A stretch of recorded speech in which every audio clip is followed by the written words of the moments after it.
आशा गटप्रवर्तक भगिनी, त्याचप्रमाणे आयटकच्या मोर्चात सहभागी असलेल्या सर्व स्त्री परिचरताई, अंगणवाडीच्या ताई, शालेय पोषण आहारच्या सर्व भगिनी, या ठिकाणी आपापल्या वेगवेगळ्या संघटनेचे प्रतिनिधी पदाधिकाऱ्यांनी मंत्री महोदयांच्या समक्ष चर्चा केलेली आहे।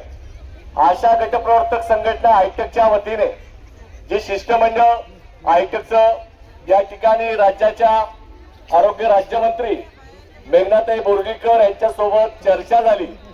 या शिष्टमंडळामध्ये महाराष्ट्राच्या सरचिटणीस कॉम्रेड मंदा डोंगरे हे त्या ठिकाणी उपस्थित होत्या। गटप्रवर्तक गुली पावरा याही त्या शिष्टमंडळामध्ये होत्या। त्याचप्रमाणे आपल्या संगीताताई हिवाळे, त्याचबरोबर आपल्या ज्योत्स्नाताई राऊत वर्ध्याच्या, आणि त्याचबरोबर अजून कोण होतं, अजून एकूण 5 प्रतिनिधी या शिष्टमंडळामध्ये सहभागी होते। भगिनींनो, या सरकारला आपल्या मागण्यांच्या बाबतीत आपण गेले 15 दिवस आधी निवेदन पाठवल्यावर सुद्धा ज्या पद्धतीने त्यांच्याकडनं अपेक्षा होती, या ठिकाणी आज राज्याचे आरोग्य मंत्री प्रकाश आंबेडकर साहेब उपस्थित नसल्यामुळे आरोग्य राज्यमंत्र्यांच्या सोबत या ठिकाणी चर्चा आशा गटप्रवर्तकांच्या प्रश्नावरती आपण केली। आपण या महाराष्ट्रामध्ये आशांच्या प्रश्नावरती सांगितलेलं आहे की आशा ताईंना तुम्ही जे काही आश्वासित केलं, ऑनलाईन कामाच्या बाबत शब्द दिला, परंतु आम्हाला कोणत्याच प्रकारचा मोबाईल दिलेला नाही। आम्हाला सांगितलं की 100 रुपयाचे 300 रुपये मोबाईलचा भत्ता करू, परंतु त्याची अंमलबजावणी अद्याप केलेली नाही। यामुळे आम्ही ऑनलाईन कामावरचा बहिष्कार टाकलेला आहे आणि हा बहिष्कार जोपर्यंत मोबाईल मिळत नाही तोपर्यंत आम्ही मागे घेणार नाही, हा निर्धार आपण त्या ठिकाणी व्यक्त केलेला आहे। त्याचप्रमाणे आपण ज्या आशाताईंनी 50 रुपयापासून 500 रुपयापर्यंत अनेक वर्ष काम केले, 2016 पर्यंत जवळपास 12 वर्ष 1000-2000 रुपयात काम केलं। अशा आशाताईंचं वय आता 60 वर्ष झाल्यावरती त्यांना घरी पाठवलं जातंय। आपण या संदर्भात ऑक्टोबर महिन्यामध्ये मोर्चा काढला होता मुंबईला। त्यावेळेस आयुक्त साहेब, आयुक्त मॅडम भेटल्या होत्या, सहसंचालक भालेराव साहेब भेटले होते, राज्याचे आरोग्य मंत्री प्रकाश आंबेडकर सुद्धा भेटले होते। त्यावेळेस त्यांना आपण सांगितलं होतं की तुम्ही हा निर्णय त्वरित मागे घेतला पाहिजे, कारण 2016 पर्यंत 12 वर्षापर्यंत या भगिनींनी फक्त 1000-2000 रुपयात काम केलेलं आहे। त्यांच्या करता 65 वर्ष वयाची अट तुम्ही केली पाहिजे, ही आग्रही मागणी आपण तेव्हा केली होती। मात्र त्याच्यावरती अद्यापही निर्णय घेतलेला नाही। आपली आग्रही मागणी आयटकच्या वतीने आहे, कृती समितीने सुद्धा मागणी करून मोर्चा केलेला आहे, परंतु दखल घेतलेली नाही। ती चर्चा आपण केली, त्यांना संधी दिली पाहिजे आणि 65 वर्ष वयमर्यादा केली पाहिजे। त्याचप्रमाणे गेल्या वर्षी सांगण्यात आलं होतं आरोग्य मंत्री सावंत साहेबांनी की आशा गटप्रवर्तकांना अंगणवाडीच्या कर्मचाऱ्याप्रमाणे आम्ही दीपावलीची भेट देऊ। आता आपल्याला सांगितलं की 5000 रुपयाचा प्रस्ताव गेलेला आहे। अरे प्रस्ताव तुम्ही गेल्या 2 वर्षापासून सांगताय, मात्र आशा गटप्रवर्तकांना तुम्ही कोणत्याच प्रकारची दीपावलीची भेट देत नाही। तो निर्णय तुम्ही करावा अशी आग्रही मागणी आपण केलेली आहे। गटप्रवर्तकांच्या बाबतीत आपण सांगितलंय की गटप्रवर्तकांचा कंत्राटीकरणाचा प्रस्ताव हा 2023 पासून तुम्ही बोलतायत, परंतु त्याच्यावरती निर्णय घेत नाही आणि म्हणून या प्रस्तावावरती त्वरित चर्चा झाली पाहिजे आणि निर्णय महाराष्ट्र सरकारने घ्यावी, ही महत्वाची मागणी आपण त्यामध्ये केलेली आहे। त्याचप्रमाणे आपल्याला आरोग्य विभागामध्ये तुम्ही महिला भगिनी मंत्री महोदय आहेत आणि या संपूर्ण आरोग्य विभागामध्ये आशा असतील, गटप्रवर्तक असतील, अंशकालीन स्त्री परिचर असतील, या सर्व भगिनींना कोणत्याच प्रकारे सुट्ट्याचा लाभ मिळत नाही, बाळंतपणाची रजा मिळत नाही, त्याचप्रमाणे आजारी पडल्यावर सुद्धा त्यांना रजा मिळत नाही। याचा निर्णय तुम्ही घेतला पाहिजे, हा मुद्दा आपण त्या ठिकाणी मांडलेला आहे। त्याचप्रमाणे आपल्या आशा गटप्रवर्तक स्त्री परिचारांना पूर्ण वेळ काम करून घेतात, त्याविषयी उठाने बोलतील, परंतु आपल्या सगळ्यांना माहिती आहे कोणतंही काम आलं की त्या आशांच्या नावावरती खपवलं जातं। आता तर म्हणे गाई म्हशींचा सर्वे पण आशाताईंनी करा, शेतकऱ्याला किती लाभ होतो, एक गाय किती दूध देते आणि किती पैसे मिळतात आणि या शेतकऱ्याचा पण सर्वे उत्पन्नाचा कोणी करायचा? आशाताईंनी करावा. म्हणजे आपलं आरोग्याचं काम बंद करायचं आणि हे सर्व आरोग्याच्या बाहेरचे काम आपल्यावर लादले जात आहेत, हे त्वरित बंद झालं पाहिजे.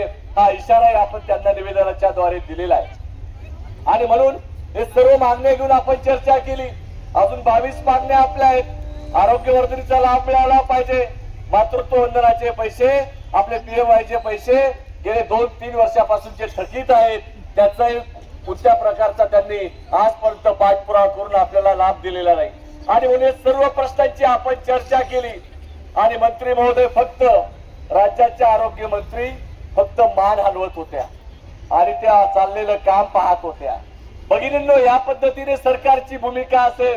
ते आरोग्य राज्यमंत्री आहेत, त्यांच्या गावामध्ये जाऊन त्यांच्या गावात आपले मुगाजी बुरुड साहेब, माधुरीताई क्षीरसागर, मी स्वतः त्या ठिकाणी मोठा मेळावा घेऊन आपण मेघनाताईंना सर्व आशाताईंच्या मागण्या सांगितलेल्या होत्या. त्याला सुद्धा बोलता बोलता 4 महिने झाले, परंतु राज्य सरकारच्या बरोबर मंत्रालयात बैठक त्यांनी आपल्याला दिली नाही. म्हणून या सरकारची भूमिका, आजचं जे काही वर्तन आहे की आपल्याला उत्तर द्यायला सुद्धा कोणी समोर यायला तयार नाही. शिष्टमंडळाला म्हणतात 5 नको 2च फक्त मध्ये या. याचा अर्थ काम करणाऱ्या बहिणींकडे यांचं दुर्लक्ष आहे आणि लाडक्या बहिणींच्या नावाने मतं घेऊन सत्तामध्ये बसलेले हे सरकार, याचा मी या ठिकाणी जाहीर निषेध व्यक्त करतो. कारण काम करणाऱ्या बहिणींसाठी यांना वेळ नाही. 2 लोकांना चर्चेला बोलवतात, हजारो आशा गटप्रवर्तक इथं आलेले असताना नाकारलं जातं, 2 तास बाहेर बसवलं जातं. याचा विचार तुम्ही करणार की नाही? आणि म्हणून काम करणाऱ्या बहिणींना माझं आव्हान आहे की संघटनेच्या नेतृत्वाखाली आपण संघर्ष करतो तेव्हा आपली पगारवाढ झालेली आहे. तुम्ही लाडके आहेत म्हणून तुमची पगारवाढ सरकारने केली नाही, हे सुद्धा लक्षात ठेवायला पाहिजे.